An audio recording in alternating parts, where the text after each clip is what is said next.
It is 6 in the morning in a quiet neighborhood in Kyoto. The air already smells of warm stone. A man in his 70s steps out of his front door in slippers, reaches for a worn wooden-handled knife, and crouches at the edge of his path. He is not spraying anything. He is not mixing anything. He spends 4 minutes. Then he goes inside and makes tea. The path has no weeds. It has not had weeds in years. Most people outside Japan will spend an entire Saturday this July pulling at the same stubborn plants that came back after last year's spray. This video is about why that keeps happening and how the Japanese stopped that cycle a long time ago. Let me tell you what that cycle costs. You buy a spray from the hardware store, $15, $20. It works for a few weeks. The weeds return. You buy more. Or you spend a Saturday on your knees with a hand fork, sweat on your neck, pulling one plant at a time and leaving the root behind. The next Saturday, the same plant is back. Some people try salt, some try vinegar. The internet has many ideas, and yet, at the start of every summer, the driveway looks exactly the same as the start of last summer. In Japan, most people do not have this problem, not because they have better chemicals, because they have a different idea about what a path is. My name is Kenji.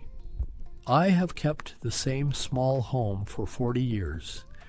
My grandmother taught me how to tend the space outside the front door before I was old enough to understand why. Now I understand, and I want to show you. In this video, I will give you 5 things: a mindset, a tool, a natural method that costs nothing to use, a way to seal the problem permanently, and a living solution that the Japanese have used between garden stones for centuries. Each one builds on the last. If you only take the first 2, you will already be ahead of most people. The 5th one, the living solution, is the one that changed how I see my entire outdoor space.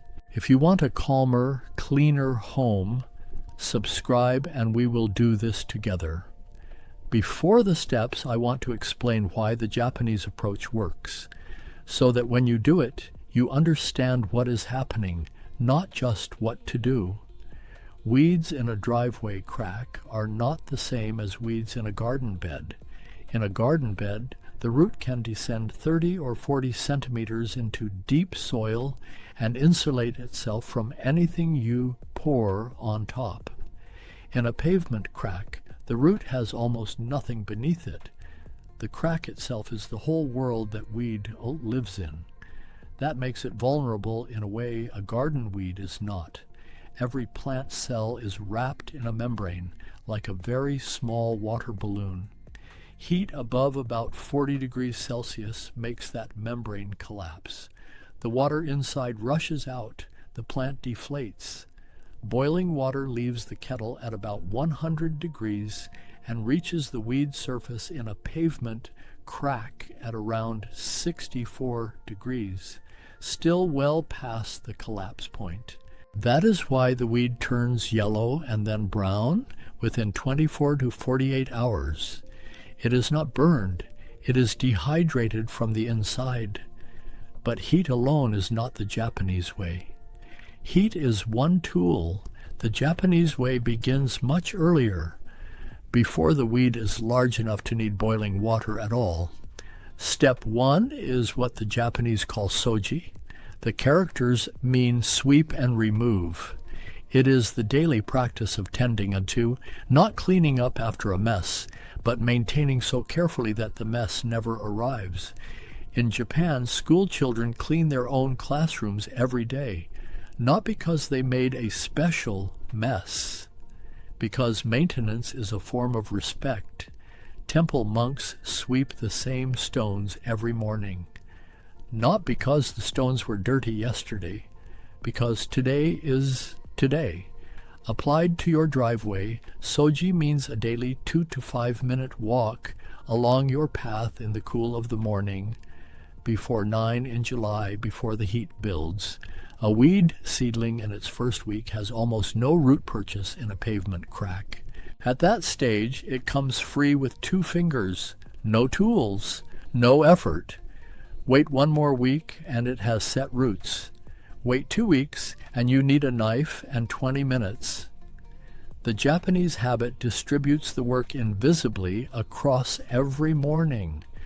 The Western habit saves the work for a Saturday, and by then it is much harder. In your own home, this needs nothing except the decision to look.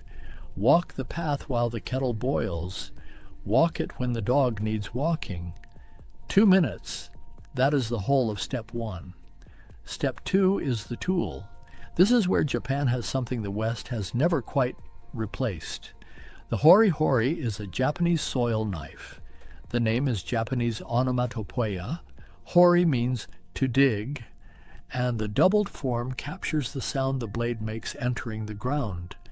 It has been in use in Japan for centuries, shaped first by mountain people, the Matagi hunters of northern Japan, and women who climbed to harvest wild mountain vegetables from rocky terrain.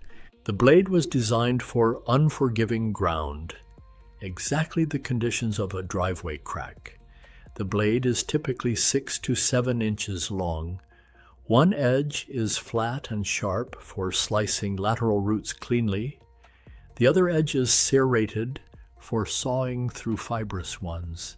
The pointed tip fits cracks as narrow as 1 centimeter, and the blade is heavy enough to use as a lever. That lever is everything. A dandelion root is shaped like a carrot. Pull the green part, and the root stays in the ground and sends up a new shoot within days. It does not care that you pulled its top.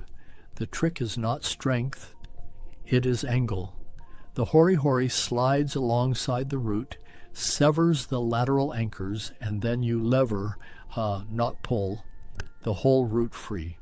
Pulling a dandelion without a hori-hori is like trying to uncork a bottle with your fingers. The cork breaks off. You need the lever. A quality hori-hori costs between $25 and $60 and lasts for decades. Use it after light rain, or pour a small amount of water into the crack first. Damp soil releases the root cleanly. Dry soil grips it, and the root snaps.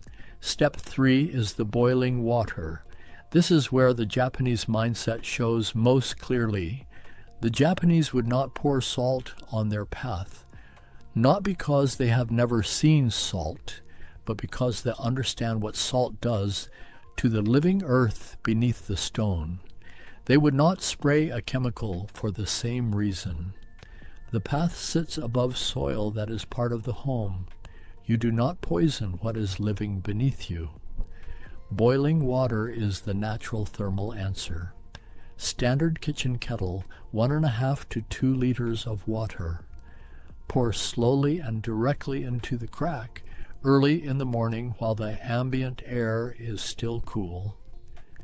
Heat transfer is most efficient before the ground warms. The water reaches the weed surface at around 64 degrees, past the membrane collapse point for any plant. Within 24 to 48 hours, the weed is dead. The cost is 0. The residue is 0. Once the water cools, there is nothing left in the soil. This works best on young annual weeds and on broadleaf weeds in pavement cracks where there is no soil depth to protect the root. For a perennial weed with a deep taproot, dandelion, dock, bindweed, one application weakens it significantly but may not finish it. Apply again every 10 to 14 days through the summer. 3 or 4 treatments across the growing season progressively exhaust the root. By autumn, it will not return. Step 4 is sealing the joints. In Japanese garden design, the spaces between stones are always managed. They are never left open to chance. An open joint is an invitation. Weed seeds need 3 things: a crack for purchase, a scrap of organic debris for food, and moisture. Seal the joint, and the seed lands on a hard surface, dries out, and blows away. The best material for this is polymeric sand, a very fine sand with a polymer binder. You brush it into the joints, activate it with water, and it sets firm. It resists weed establishment, anti-activity, and erosion. A bag costs $15 to $30 and covers roughly 50 square feet of joints. Done properly, it lasts 5 to 10 years. Apply it only after you have cleared every weed. Steps 1 through 3 first, then seal. Leave 24 hours of dry weather after application. Kiln-dried sand is a cheaper option at $5 to $10 per bag, but it washes out more easily and needs reapplying more often. Step 5 is moss. This is the distinctly Japanese answer, and the one that takes the most patience and rewards you the most completely. In Japanese roji, the tea garden path, whose name means dewy ground, the spaces between stepping stones are planted with sheet moss. Moss forms a dense, low mat that occupies exactly the microenvironment where weeds would grow, the thin crack, the shallow organic layer, the moisture between stones. Once established, there is simply no room. It does not fight the weed. It leaves no space. To establish moss in your own path joints, clear the cracks completely first. Then take any moss growing on a damp surface nearby, a shaded wall, a north-facing stone, and blend it with water and a small amount of buttermilk. Brush the mixture into the joints. Keep them consistently moist for 6 to 8 weeks without disturbing them.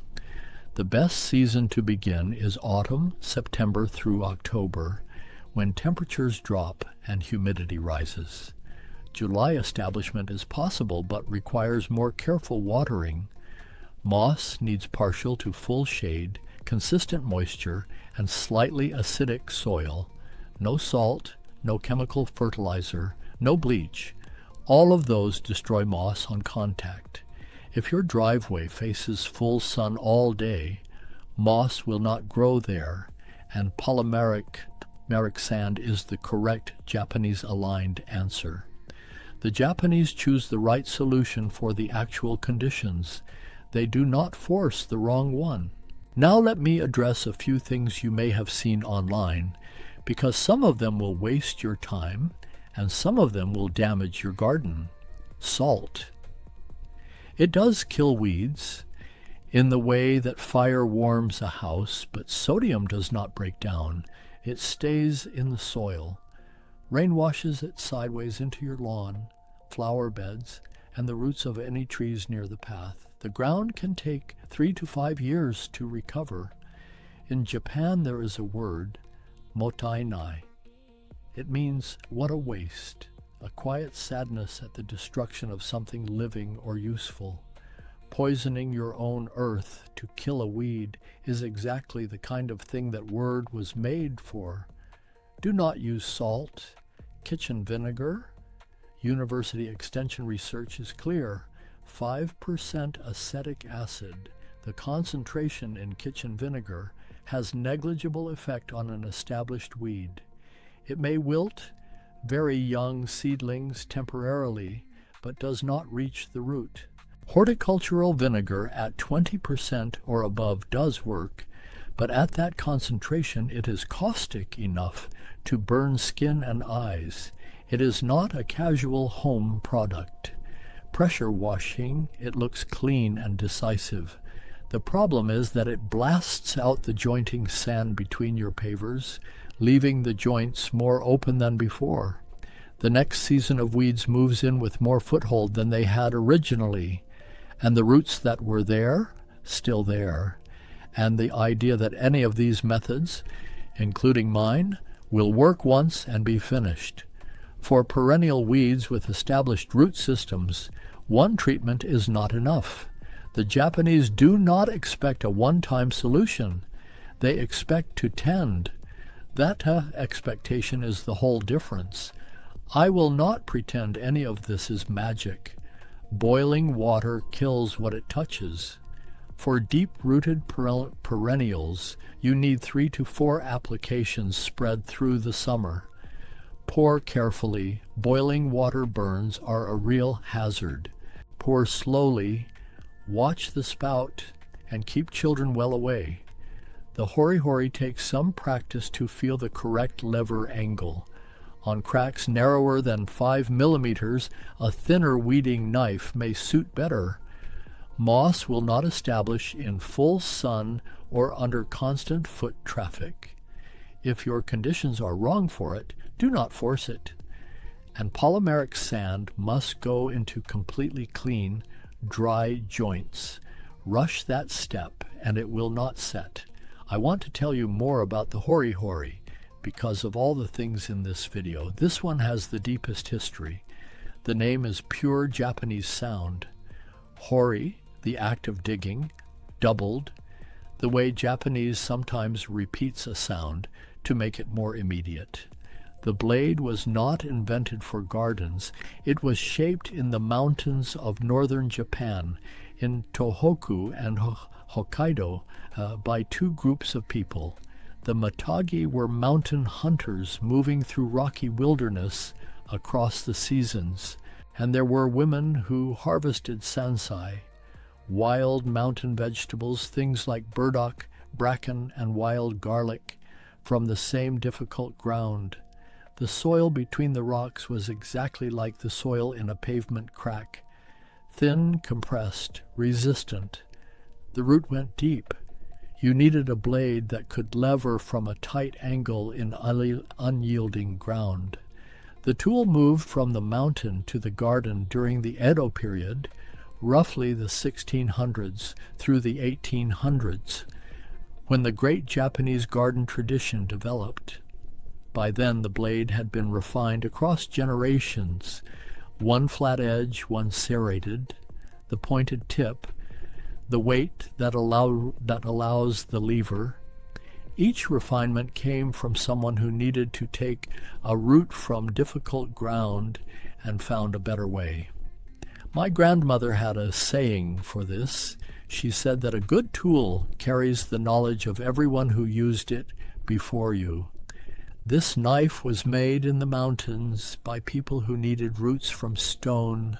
It was already perfect for this job when the job arrived. Now let me give you something concrete, a schedule you can start this week. Every morning during the growing season, June through September, take 2 to 5 minutes to walk your path before 9 in the morning.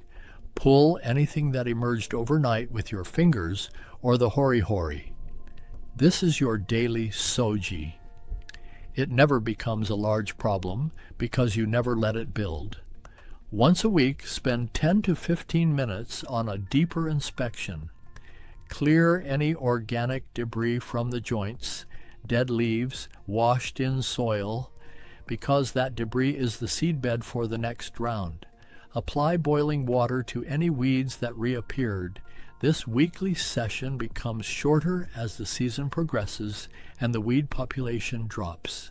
Think in 3 seasonal windows: early spring, March through April. Inspect the joints before peak germination begins and apply polymeric sand to any open gaps. Summer, which is right now in July, is a peak weed season.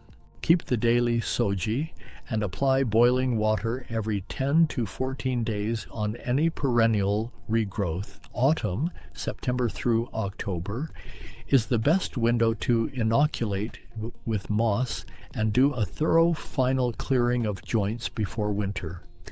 The Japanese approach costs roughly $35 to $70 in the first year. The hori-hori and 1 bag of polymeric sand.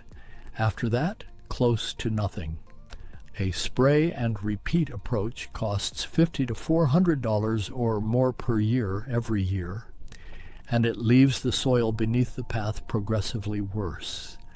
I want to end with the idea behind all of this. Without the idea, the steps are just steps. In Japan, the word for garden, niwa, originally described a place that had been cleansed and purified in preparation for the arrival of something sacred.